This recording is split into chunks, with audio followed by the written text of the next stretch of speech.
Well, one thing I am grateful for is that when comment was made of the panel to err is human, that I wasn't introduced as Exhibit A. One of the things that I was sitting there earlier thinking, given that I'm speaking as the chairperson of the SRCC and CCare and talking about legislative developments in the regulatory landscape, which of course is much broader than just the legislation itself, that I would run the risk of sending you all to sleep and that half the audience would think this has got nothing to do to us. Then when I was sitting there and listening to John Colviner, who was of course as great value as he always is, and we had an entertaining debate start near the end of it, and knowing the panel that's coming after me, I thought, goodness gracious, how on earth can I get through this? So quickly is probably the best answer for you all. Now, as far as the relevance of it all is concerned, yes, it's relevant to those who are licensees under the Comcare scheme, for a broad description of it. Yes, it's relevant for those who come under the CCare scheme, but it's also relevant for those who may be considering entering the self-insurance arena in the Comcare scheme. And of course that may well depend very much on the outcome of legislation for you, unless you're already eligible. So that may well prove relevant to you. But also what we are doing, particularly on the Commission, in the regulatory space, may well be of interest to regulators around the country, or indeed to give you some ideas yourself and challenge some of the underlying assumptions that you might well make. So hopefully that's excited you enough to stay awake for the next short while. Right. Firstly, hang on, that's the last slide. How do I go? Oh, there we go. Firstly, let's make clear what I will talk about, not talk about today. I will talk about each of the bodies that I chair and the ongoing changes that we are making in the regulation of licensees. The proposed move of the CCare authority functions, the reform of the CCare scheme, and a mention of the legislation that's currently before Parliament. Clearly, it would be inappropriate for me in these roles, wearing these hats, to talk about the merits or issues around legislation that is currently before Parliament. The role of the Commission and the authority, and myself as chair, of course, is to administer the legislation as it is from time to time, and it's not for me to talk about the merits. As to some of the issues around it, there are many commentators who can do that. Now, you have of course been used to me over the years in my role as a lawyer, which of course I continue at Norton Rose, to hear me say the odd controversial thing from time to time, but I'm going to have to disappoint you today. But hopefully, while not being controversial, I will be informative, but then that's for you to judge. Now, this slide firstly starts off by explaining what the functions of the Commission in fact are. And I think it is important that you have a look at this and consider it carefully, because it's somewhat ambiguous in parts what the roles and functions of the Commission are. In some cases it's very clear, in some cases it's not so. And what I have found is that there's a lot of misconception. One of the misconceptions is, and the speaker immediately following me, Jennifer Taylor, the CEO of Comcare, one of the misconceptions is that I can tell her what to do. No, the accountable authority for Comcare is sitting right there, and it's not the Commission. But that's not to say that we don't have a role in what Comcare does, in working with them, and particularly, but not solely, in the self-insurance space. It's a wide variety of things that we have to do, quite outside the granting of licences and regulating the licensees to see that they're doing the right thing. We also have a role where it's appropriate to issue guidelines to licensees and to Comcare, so that the administrative practices are consistent and coordinated and produce equity of outcomes. We can't have a situation where the legislation may be the same for different cohorts, premium payers and licensees, but the practices produce different outcomes. We, of course, have a role not only in regulating licensees but also in the setting of fees and so forth, and we are the body to whom applications for review are made by premium payers, government bodies who might not be entirely happy with the premium set by Comcare. So we have that role as a reviewer.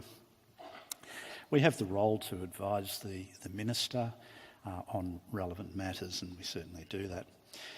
Under the Work Health and Safety Act, our role there really is just simply, if you like, sitting on the side, watching, identifying where things may arise that it may be useful to advise the Minister, but also perhaps to actively play a role in supporting others who are involved in the space. And one of the specific functions is to provide a forum for consultation between the various stakeholders. Now, we do that anyway, in one sense, in that the Commission,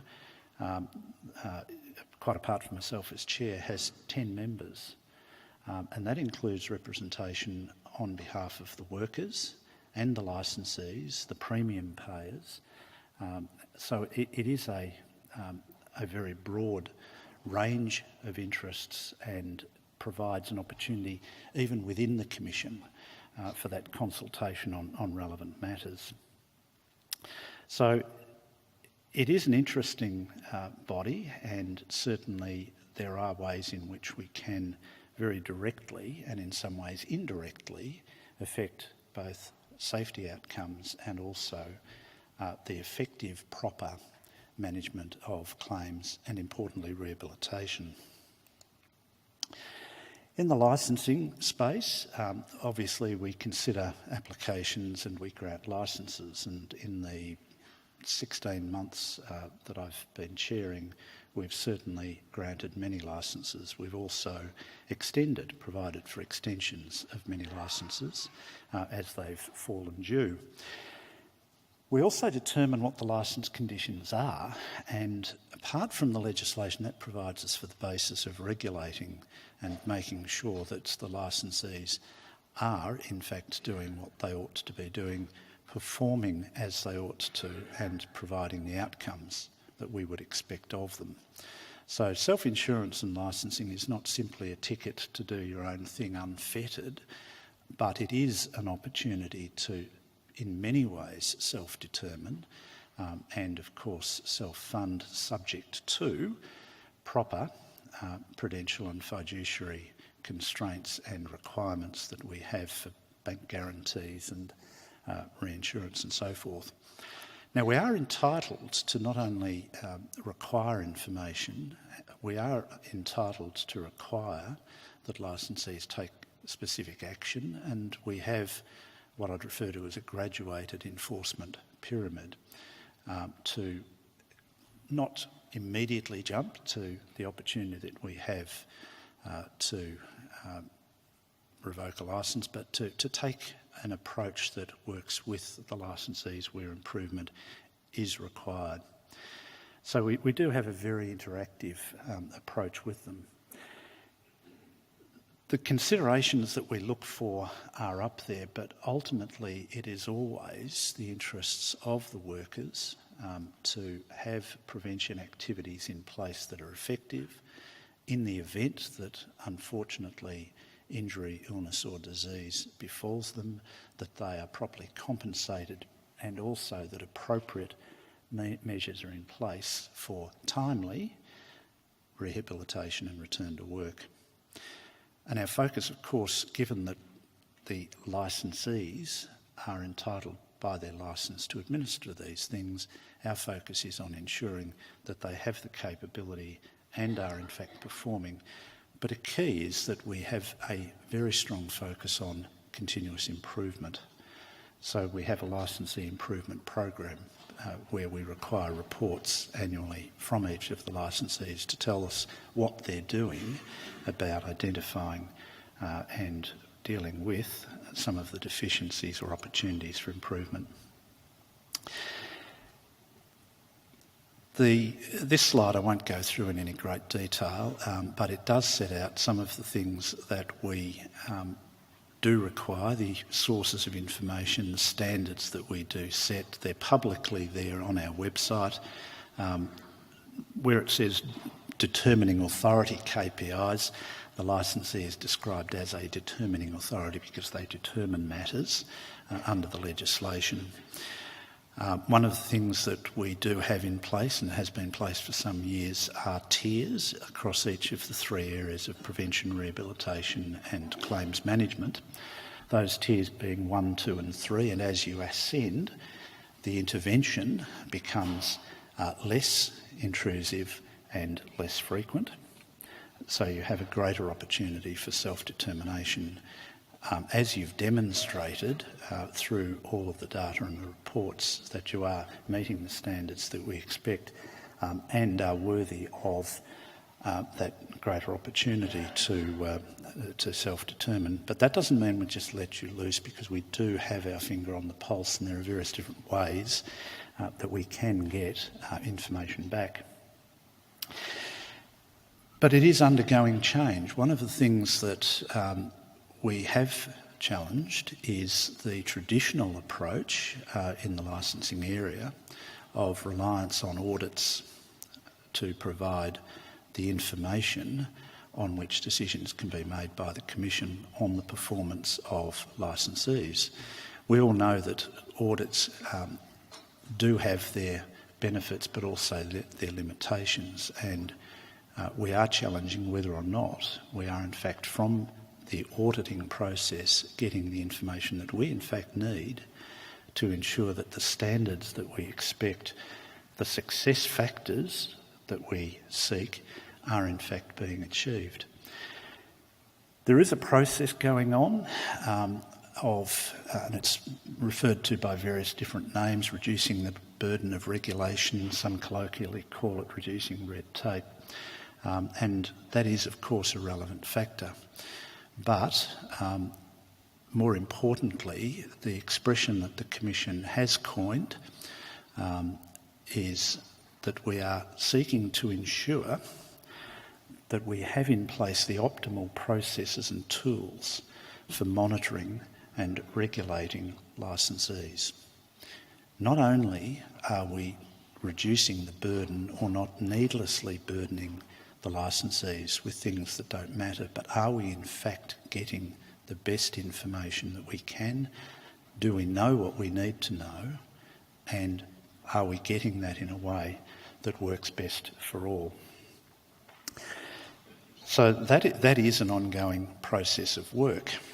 And what we have done is to set up a number of things. We have a subcommittee working on this, and the work of that subcommittee goes back to the Commission as a whole. We have very, very extensively, as is clearly appropriate, consulted heavily with Comcare, who plays a very significant role, obviously, in the day-to-day regulation and also providing information to the Commission, but also very intensively consulting with licensees because they're affected by what we do, and by workers and their representatives through the union movement, so that we do in fact have transparency. We are making informed decisions and developing things that will work for all and meet the expectations of all of the stakeholders. So we are developing a new framework. One of the changes that we made late last year was, instead of the then existing situation of 2 years for an initial licence and 4 years on an extension when it fell due, we changed that so that, subject of course to the particular circumstances of any licensee, it is now an 8-year licence period, so that we've reduced unnecessary burden regulatory burden through that extension period. However, that means that it is more important that we get it right through that 8-year period so that we have our finger on the pulse and we are in tune with what is happening and apply our graduated enforcement and regulatory process for that.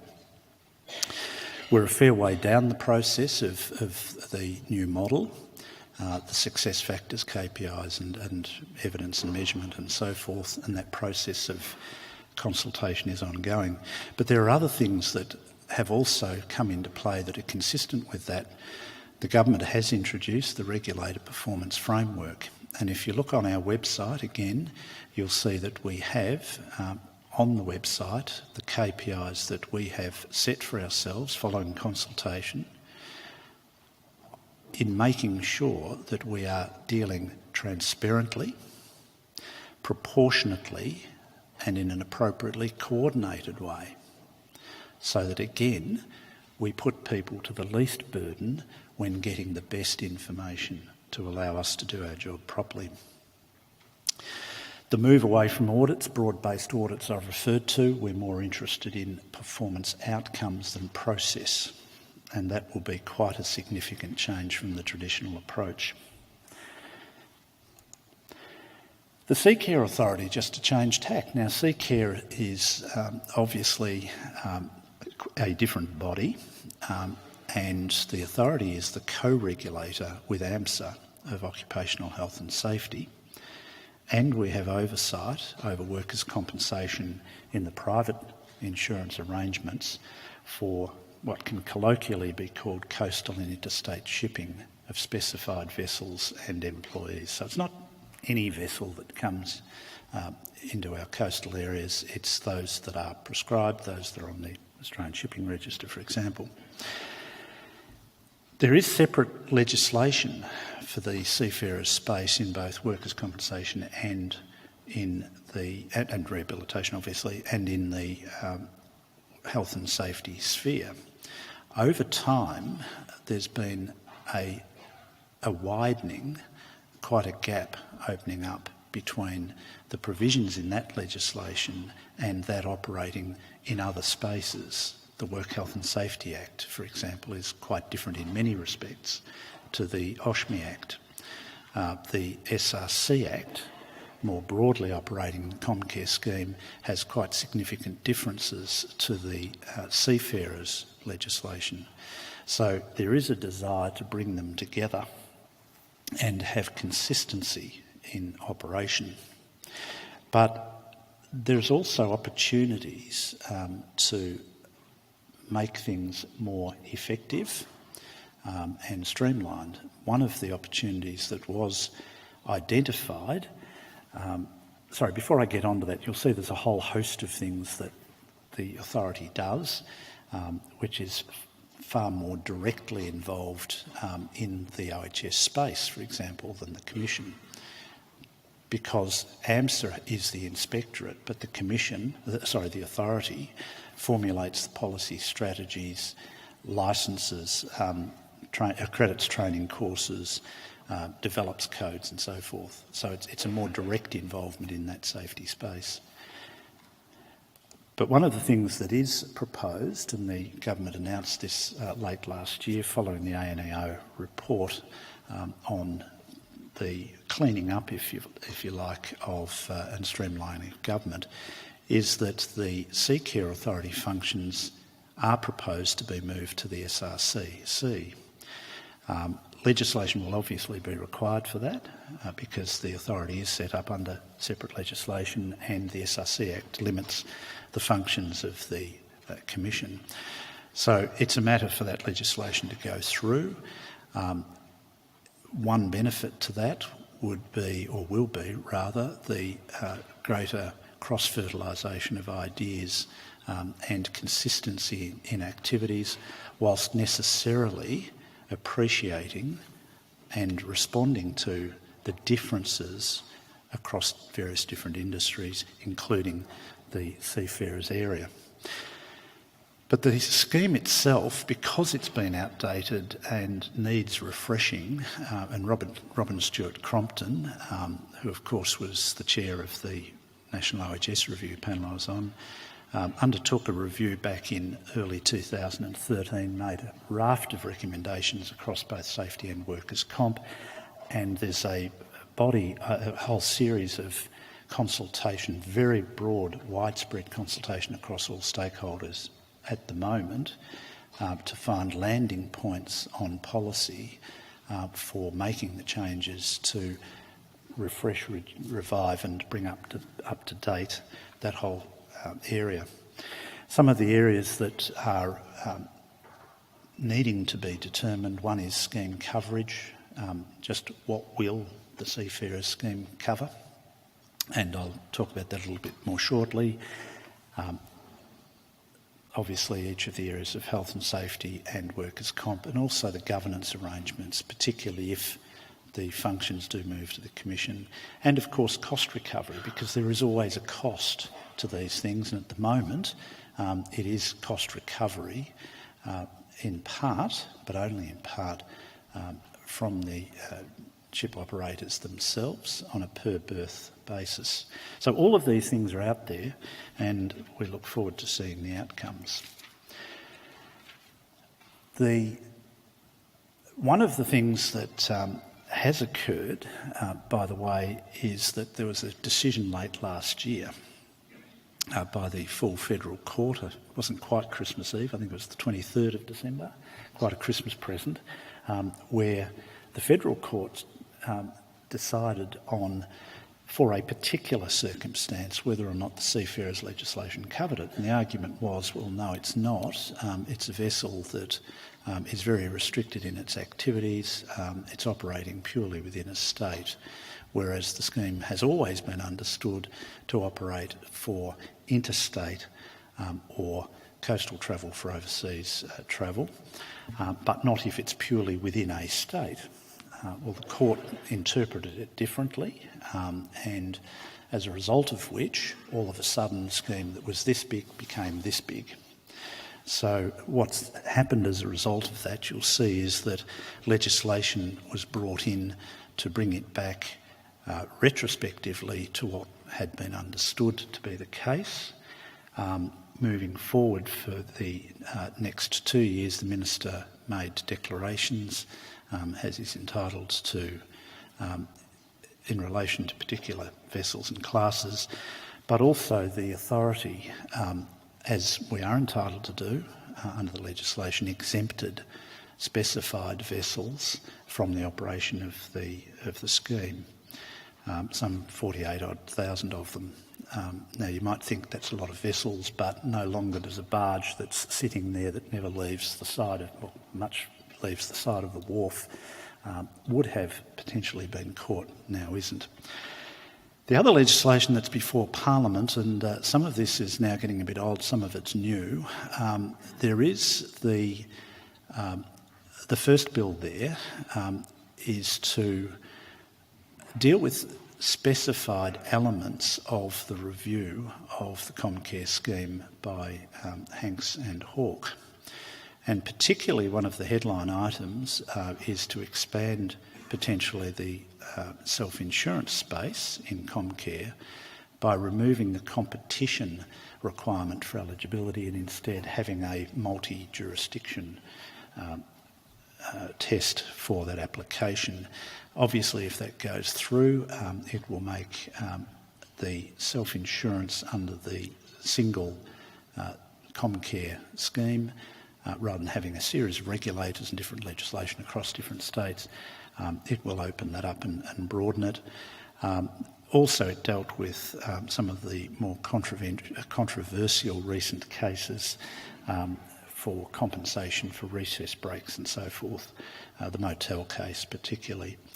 The exit arrangements bill is in part because the ACT has announced that it wants to leave the Comcare scheme for workers' compensation. It has its separate own Work Health and Safety Act, but comes under the Comcare scheme for workers' compensation. They're looking at developing their own separate workers' compensation scheme. So, of course, the legislation needs to account for that and make arrangements so that there's an appropriate transitioning out of the scheme for them. The third bill there is the broader, more detailed response to the Hanks and Hawke review on various different aspects of the compensation system, including particularly the return to work processes and outcomes. So there's quite a bit of legislation there that is currently within the Parliament. Obviously, the Parliament is in an interesting state at the moment, and I'll make no further comment on that other than to say that the legislation needs to be and is being properly considered. It is going through the various formal processes within Parliament, and ultimately we may well in the next, who knows, 6 months, 12 months, 18 months, who knows with the current political cycle and makeup, may well see some very significant changes. In the meantime, at a more workplace-specific administrative day-to-day level, the Commission and the authority are continuing to do their work in hopefully improving the regulatory environment, challenging the way in which the regulation has been undertaken in the past so that we do get what is the optimal outcome for all of the stakeholders, bearing in mind that the most fundamental principle must be the interests of the workers to be protected from a safety perspective, rehabilitated if it doesn't go well for them, and of course that the claims process is administered in a way that they don't have a delay or any hiccups in getting their just desserts in that space. On that note, hopefully that's given you an idea of where we sit, where things are heading, but also hopefully challenged some of your thoughts and concepts about things like whether audits are in fact the best way to achieve the outcomes that you want. In many cases, yes, but in some cases, not necessarily. Thank you very much.